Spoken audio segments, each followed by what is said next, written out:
कावड़ मेले को लेकर सीएम ने की समीक्षा बैठक। सचिवालय में सीएम ने की बैठक, अधिकारियों और जिम्मेदारों को जारी किए निर्देश। कावड़ यात्रा को लेकर स्वास्थ्य विभाग में छुट्टियां रद्द, दवा की सप्लाई बढ़ी।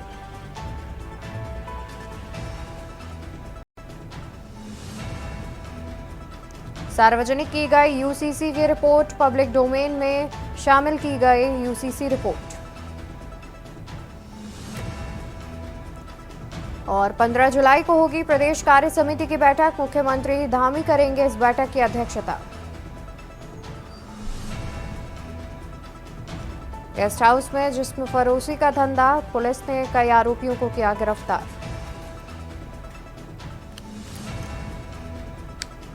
कालाढूंगी स्टेट हाईवे का एक हिस्सा बहा, राहत और बचाव कार्य जारी।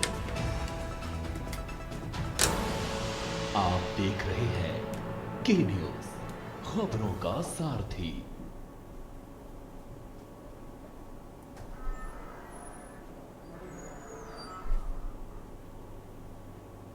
नमस्कार, मैं हूं आपके साथ अवंतिका अवस्थी और हम बात करेंगे उत्तराखंड की खबरों पर। इसी बीच बड़ी खबर सामने आ रही है। उत्तराखंड से बड़ी खबर आपको बता देते हैं। बड़ी खबर सामने आ रही है जहां पर 2 विधानसभा सीटों पर उपचुनाव की मतगणना कल 3 लेयर सिक्योरिटी के बीच मतगणना की प्रक्रिया होगी। मतगणना के लिए दोनों विधानसभाओं में 14-14 टेबल। मतगणना परिसर में मोबाइल ले जाने की अनुमति नहीं। मतगणना के लिए दोनों विधानसभाओं में 14-14 टेबल। मतगणना परिसर में मोबाइल ले जाने की अनुमति नहीं। मंगलौर बद्रीनाथ विधानसभा सीट में होगी मतगणना।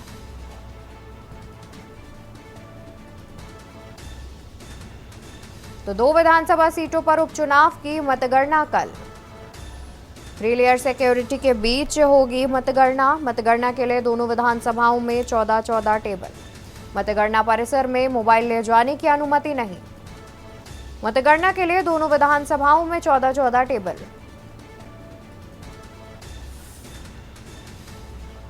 मंगलौर बद्रीनाथ विधानसभा सीट पे होगी मतगणना। तो बद्रीनाथ में 51.43% मतदान हुआ है। वहीं 2 विधानसभा सीटों पर उपचुनाव की मतगणना कल होगी। 3 लेयर सिक्योरिटी के बीच मतगणना की प्रक्रिया की जाएगी। आपको बता दें कि मतगणना के लिए दोनों विधानसभाओं में 14-14 टेबल भी लगाए गए हैं और इसके अलावा मतगणना परिसर में मोबाइल ले जाने की अनुमति नहीं है।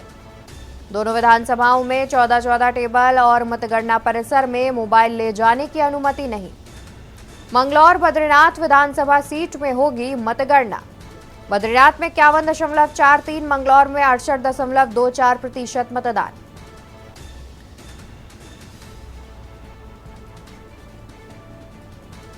और ज्यादा जानकारी के लिए हमारे साथ संवाददाता अंकित काला भी जुड़े हुए हैं। अंकित, कल मतगणना की बात सामने आ रही है जहां पर कई 3 लेयर सिक्योरिटी की भी बात सामने आ रही है। इसके अलावा क्या कुछ जानकारी है? बिल्कुल अवंतिका, आपने सही कहा। देखिए, उत्तराखंड की 2 विधानसभाओं में उपचुनाव हुआ है। 10 जुलाई को मतदान हुए थे, उसके आज नतीजे आ रहे हैं। सभी तैयारियां पूरी कर ली गई है। निर्वाचन आयोग की ओर से 14-14 टेबलें दोनों ही विधानसभाओं में लगाई गई है मतों की गणना के लिए। इसके अलावा 3 लेयर सिक्योरिटी का इंतजाम किया गया है। मोबाइल फोन वर्जित रहेगा इस दौरान मतगणना स्थल पर चलाने के लिए। इसके साथ ही साथ ऐसा माना जा रहा है कि बहुत जल्द ही दोनों के परिणाम जो हैं वो हमें सुबह ही देखने को मिल जाएंगे। इसके अलावा अगर हम बात करें तो सुरक्षा व्यवस्था के साथ ही सभी तैयारी है और भाजपा कांग्रेस दोनों ही दल जो हैं वो ये उपचुनाव को जीतने का दावा कर रहे हैं। लेकिन बहरहाल अब से थोड़ी देर में मतगणना की प्रक्रिया शुरू होने जा रही है और मंगलौर और बद्रीनाथ विधानसभा के जो नतीजे हैं वो आज आने जा रहे हैं। बिल्कुल, बहुत शुक्रिया अंकित आपका ज्यादा जानकारी दर्शकों तक पहुंचाने के लिए। तो आपको बता दें कि कल मतगणना की जाएगी जिसमें 3 लेयर सिक्योरिटी भी रखी गई है और साथ ही बीजेपी और कांग्रेस के बीच कड़ा मुकाबला देखने को मिल रहा है। दोनों के बीच ही वार पलटवार भी लगा हुआ है जहां पर बयानों का वार पलटवार किया जा रहा है। सब अपनी अपनी जीत के दावे कर रहे हैं। फिलहाल कल रिजल्ट सामने आने के बाद ये स्थिति साफ हो जाएगी कि किस सीट पर किसका कब्जा है। इसके अलावा आपको बता दें कि मतगणना परिसर में मोबाइल ले जाने की भी अनुमति नहीं है। दोनों विधानसभाओं में 14-14 टेबल लगाए गए हैं।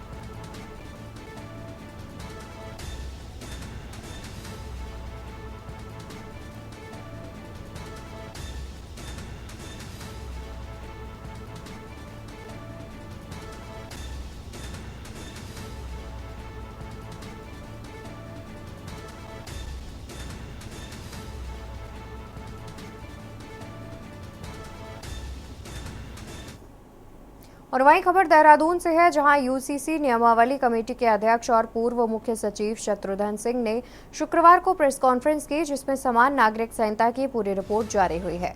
यूसीसी की पूरी रिपोर्ट आम लोगों के लिए अब उपलब्ध हो गई है। सरकार ने रिपोर्ट को पब्लिक डोमेन में उपलब्ध कराने का भी निर्णय लिया है। बता दें कि मुख्यमंत्री पुष्कर सिंह धामी ने बीते दिनों अक्टूबर तक यूसीसी लागू करने का ऐलान किया था। तो वहीं सरकार ने अभी तक रिपोर्ट के मुख्य अंश जारी किए थे। अब पूरी रिपोर्ट जन सामान्य के लिए उपलब्ध हो गई है। कोई भी व्यक्ति अब रिपोर्ट और कानून को वेबसाइट पर देख सकेगा। बता दें, धामी सरकार ने 27 मई 2022 को यूसीसी का ड्राफ्ट तैयार करने के लिए एक कमेटी का गठन किया था, जिसमें रिटायर्ड जस्टिस रंजना देसाई की अध्यक्षता में 5 सदस्यीय कमेटी थी। जिस कमेटी ने 43 जनसंवाद कार्यक्रम और विभिन्न माध्यमों से 2.33 लाख लोगों से सुझाव लिए। 2 फरवरी 2024 को कमेटी ने सरकार को यूसीसी की रिपोर्ट सौंपी। धामी सरकार ने 7 फरवरी को विधानसभा के पटल पर रख पारित कराया था। 11 मार्च को राष्ट्रपति ने भी यूसीसी विधेयक पर मुहर लगा दी थी। धामी सरकार अब यूसीसी की नियमावली पर कार्य कर रही है।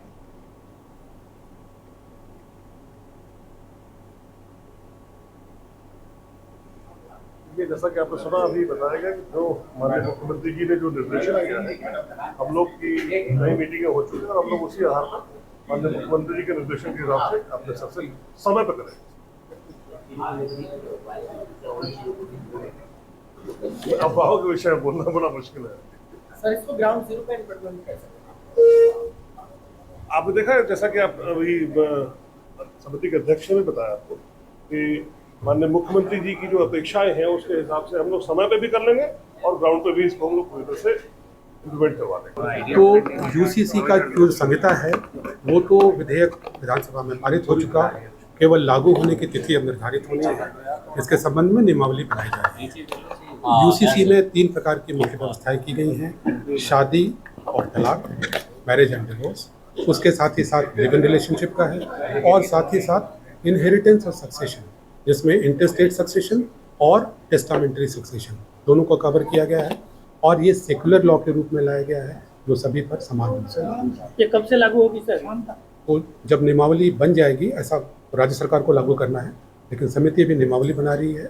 मैं जैसा समझता हूँ कि नियमावली जब बन जाएगी और उस कार्यान्वयन की स्थिति में सरकार आ जाएगी। ये सरकार का ये एक बहुत बड़ा कदम है यूसीसी को इम्प्लीमेंट करना, और यूसीसी के इम्प्लीमेंटेशन के लिए प्रतिबद्ध भी है, और एक्ट पास हो गया है, रूल बन रहे हैं, तो इसको लागू। मैम, क्या कोई तारीख तय हुई है कि अक्टूबर में किस दिन पर इसको लागू किया जाएगा? और मैम, आज पूरी मीटिंग का, एक्सपर्ट कमेटी की पूरी बैठक का क्या ये उद्देश्य था कि लोगों को जानकारी मिले, अवेयरनेस उस लॉ के बारे में? यस, ये भी एक पार्ट है, ट्रेनिंग एक पार्ट है, वो अभी शुरू होगा। उसमें और भी डिसेमिनेट की जाएगी इन्फॉर्मेशन, सारी जो बारीकियां हैं वो बताई जाएगी। लेकिन at this point of time मैं इतना कहना चाहती हूँ कि सभी के अधिकार सुरक्षित होंगे, सभी की निजता का इसमें ख्याल रखा गया है, और टेक्नोलॉजी के इस दौर में बहुत ही इजी तरीके से रजिस्ट्रेशन होंगे, चाहे विवाह का रजिस्ट्रेशन है, तलाक का इंफॉर्मेशन है, इस तरह की जो सुविधा है वो पोर्टल में आपके एक क्लिक पे आपके फ़ोन पे उपलब्ध है।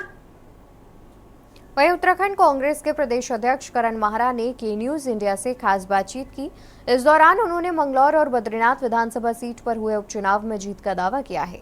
उन्होंने मंगलौर विधानसभा में हुई हिंसा को लेकर भी शासन प्रशासन पर गंभीर आरोप लगाए। हमारे संवाददाता अंकित काला ने कांग्रेस के प्रदेश अध्यक्ष करण माहरा से खास बातचीत की है। क्या कुछ कहा है उन्होंने, आप भी सुनिए। उत्तराखंड में लोकसभा चुनाव के बाद राज्य की 2 विधानसभा सीटों में हुए उपचुनाव के बाद अब कल परिणाम आने हैं। इन उपचुनाव को लेकर के तमाम राजनीतिक दलों की पूरी तैयारी थी, और जिस तरीके के मतदान हुआ है, जिस तरीके से मंगलौर में घटना देखने को मिली, उसको लेकर के काफ़ी सवाल उठ रहे हैं। कांग्रेस पार्टी की तरफ से लगातार सत्ता पक्ष पर हमला किया जा रहा है। कांग्रेस पार्टी के प्रदेश अध्यक्ष करण माहरा इस समय हमारे साथ मौजूद है। उनसे जानने और समझने की कोशिश करते हैं कि आखिर जो उपचुनाव हुआ है इसमें आप इसको किस तरीके से वो देखते हैं, क्या इसके परिणाम आने वाले हैं, और जिस तरीके से मंगलौर में जो दुखद घटना देखने को मिली है, जिसमें कि उनका कहना है कि पुलिस प्रशासन तक सत्ता पक्ष के पक्ष में काम कर रहा था, वो कहीं ना कहीं एक चिंतनीय है। करण माहरा जी, आप जिस तरीके से मंगलौर में घटना देख करके आए हैं, इस पर आपका क्या कहना है और कैसे देखते हैं आप इन सारी चीज़ों को? मंगलौर में वोटिंग का दिन एक काले दिवस के रूप में मनाया जाएगा। पुलिस रक्षक की जगह भक्षक का काम कर रही थी। साफ वीडियोज़ हैं जिसमें लोग अपने कार्ड्स दिखा रहे हैं, पुलिस देख नहीं रही और पीट रही है कि भागो, और गालियां दे रही, भद्दी भद्दी गालियां। और मैं देख रहा था कांस्टेबल और उसके नीचे के लोग कहीं लाठीचार्ज नहीं कर रहे थे, कहीं नहीं कर रहे थे, केवल इंस्पेक्टर और एसआईज ये लोग मारपीट कर रहे थे, गाली गलौज कर रहे थे और कोशिश कर रहे थे कि माइनॉरिटी और दलित का वोट ना पड़ पाए। जहां संजय गुप्ता बीजेपी के पूर्व विधायक, यतीश्वरानंद और बड़े नेता बीजेपी के लगातार बूथों में घूम रहे थे, वहीं कांग्रेस के हरीश रावत, करण मेहरा, प्रीतम सिंह, यशपाल आर्या इत्यादि को अंदर नहीं जाने दिया जा रहा था। वहां दहशत का माहौल पुलिस ने और प्रशासन ने कर रखा था। 6 बजे लिभेड़ा में गोली चलती है और लेकिन एसएसपी साहब बिना जांच के ही निर्दोष साबित कर देते हैं, क्लीन चिट दे देते हैं। लोगों को लाठियां लगी, लोग घायल हुए, लेकिन प्रशासन ने उनको अस्पताल ले जाने में आवश्यक नहीं समझा। वो तड़प रहे थे। 1.5 घंटे बाद काजी निजामुद्दीन पहुंचते हैं, तब वो ले जाते हैं। मूक दर्शक बन के पुलिस और प्रशासन देख रहा था लोगों को चोटिल होते हुए।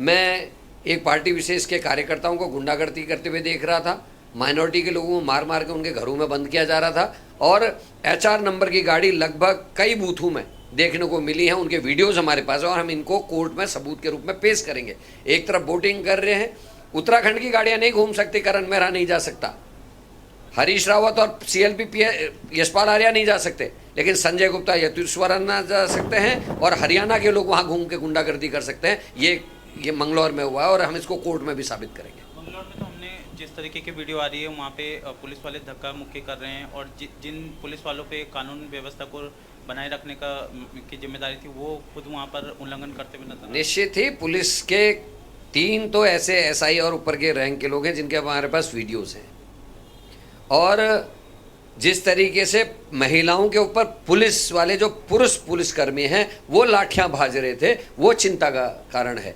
पुलिस का काम है लॉ एंड ऑर्डर को मेंटेन करना, व्यवस्थाओं को दुरुस्त करना, लेकिन आई कार्ड को चेक करने का अधिकार केवल इलेक्शन कमीशन के अधिकारियों को और जो चुनाव लड़ रहे उनके जो एजेंट्स हैं उनको होता है। पुलिस क्यों चेक कर रही थी, और पुलिस के पास कौन सा आधार था कि वो सही और गलत देख ले रहे थे?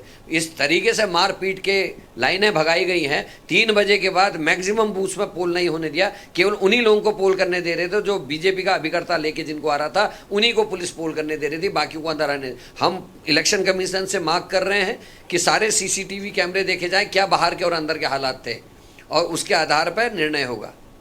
लेकिन मुझे पूरा भरोसा उसके बाद भी हम बद्रीनाथ की सीट भी जीतेंगे और मंगलौर की सीट भी जीतेंगे, ये सब कुछ होने के बावजूद भी। तो आप तो सर इतने गंभीर आरोप लगा रहे हैं, सरकार ने तो ये सारे डिनाई कर दिए। उन्होंने कहा ना तो यहाँ गोलीबारी हुई है, ना इस तरीके की एक बात घटना बताओ मेरे भाई, जो कराएगा वो कभी कहेगा मैंने गुनाह कर रखा? वीडियो झूठ बोलेगी, वीडियो झूठ बोल रही। इतना जो मीडिया कर्मी वहाँ घूम के लाए हैं, फोटो बना के वीडियो बना के, वो झूठ बोल रहे हैं, केवल बीजेपी सच बोल रही है।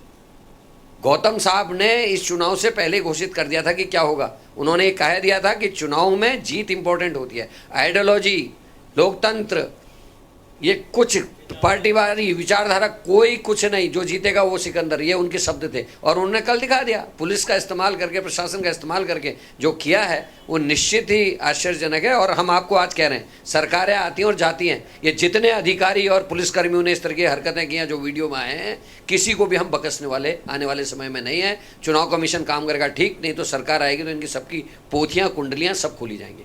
हमने भाजपा के नेताओं से इस विषय में बातचीत करी, वो कह रहे थे कि आप लोगों ने ये बातें लोकसभा के इलेक्शन में भी कही थी, लेकिन 5 सीटें गई है, अब आप लोग उपचुनाव से पहले। ऐसा है ना, आज के दिन में वो कह सकते हैं वही कातिल वही मुंसिफ, वही कातिल वही मुंसिफ, अकबरा मेरे करूं कत्ल का दावा किस पर। इस समय निर्णय देने वाले भी वही हैं, राजा भी वही हैं, कत्ल करने वाले भी वही हैं, सजा देने वाले जज भी वही हैं। तो इस समय जो चाहे बीजेपी कह सकते हैं, लेकिन जो उनकी हरकतें, गौरक्षा का क्या हुआ, क्या है आज स्थिति? सारी सड़कों में गौ माता, गौवंश घूम रहा है, लोग उनको पीट रहे हैं, कहीं उनके रहने की व्यवस्था नहीं है, लेकिन गौरक्षा करके पूरा सिस्टम खराब कर दिया। जो आदमी गाड़ी लेके जा रहा है, पहले उसको लठ लेके उतरना पड़ता है गाय को रोड से हटाने के लिए। ये आम दृश्य है।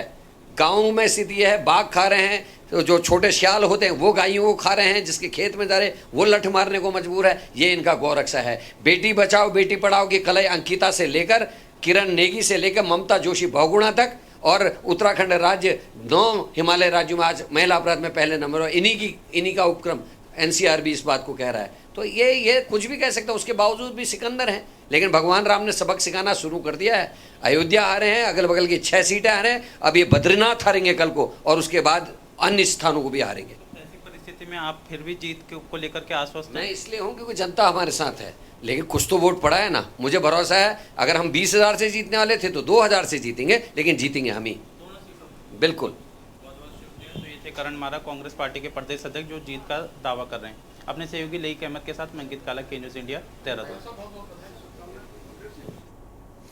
उत्तराखंड के वित्त मंत्री डॉक्टर प्रेमचंद अग्रवाल ने विधानसभा देहरादून स्थित कार्यालय कक्ष में पुनर्गठन विभाग के अधिकारियों के साथ विभागीय समीक्षा बैठक की। इस दौरान उन्होंने कहा कि उत्तर प्रदेश राज्य से अलग होने के बाद उत्तराखंड को बने हुए 24 साल हो गए हैं, लेकिन कुछ संपत्तियों का बंटवारा अभी शेष है, जिस पर पुनर्गठन विभाग लगातार काम कर रहा है। उन्होंने कहा कि कुछ बिंदुओं को निस्तारित कर दिया गया, लेकिन कुछ बिंदुओं का निस्तारण अभी शेष है, जिस पर कार्यवाही की जा रही है।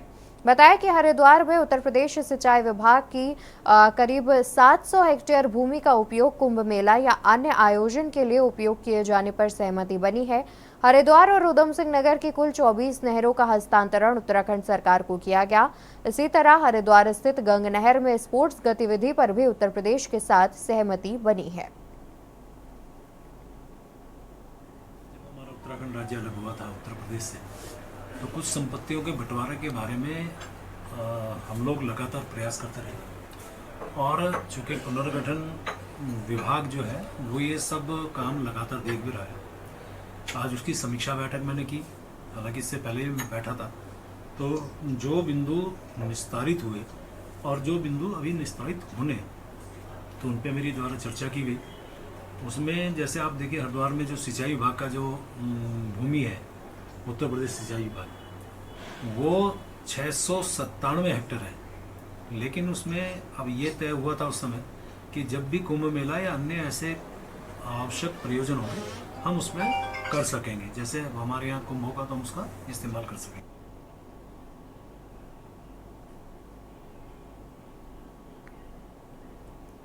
और उत्तराखंड की खबरों में फिलहाल के लिए इतना ही। देखते रहिए के न्यूज़ इंडिया। नमस्कार। आप देख रहे हैं के न्यूज़, खबरों का